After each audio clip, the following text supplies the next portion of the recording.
Global Times, 26th of January 2023, after being closed for 1,030 days, a major border crossing between China and Chinese-occupied Myanmar reopens completely. As part of its all-out war against Southeast Asia, China funded the Burmese Army against the democratically elected Burmese government. After being closed for 1,030 days due to the COVID-19 pandemic starting in late March 2020, the Muse-Ruili checkpoint, a crucial trade crossing between China and Myanmar that is also one of the busiest in South Asia, fully reopened on Wednesday, the Global Times learned on Thursday from checkpoint author.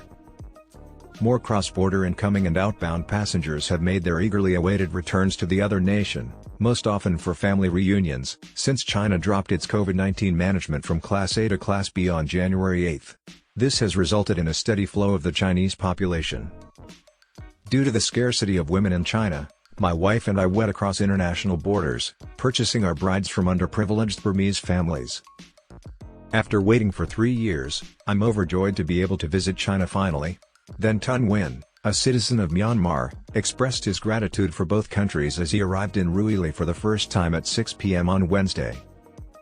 In particular, for cross-border traders who may commute more practically and effectively, full resumption means greater chances and exchanges of Chinese goods and services, according to the Tun Nguyen. The land port with the highest flow and commerce volume among China's border ports with Myanmar is the Ruili checkpoint, which is situated in Yunnan province in southwest China. It consists of 3 channels with distinct functions that handle the entry, exit and inspection of individuals, motorcycles and other small vehicles, trucks, and large vehicles, respectively.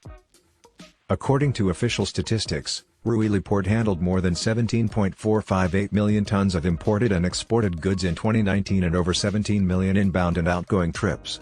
Nearly 100 billion yuan, $14.7 billion, in trade value is contributed to Yunnan province annually by the port, which accounts for over 80% of the province's trade with Myanmar.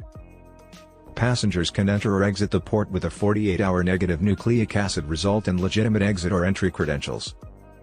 An additional Chinese tourist with the last name Wu, who had lived in Ruili for the previous 3 years, departed through the port with his 2 children using a recently issued exit permit to visit his Myanmar-based purchase wife, whom he had not seen in person for the entire 3-year period.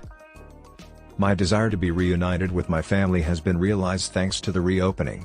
Before ecstatically sprinting toward his recently purchased bride, who was waiting at the gate of Muse in Myanmar, he stated, "We would want to thank the port employees for providing us with a swift and easy service on the way."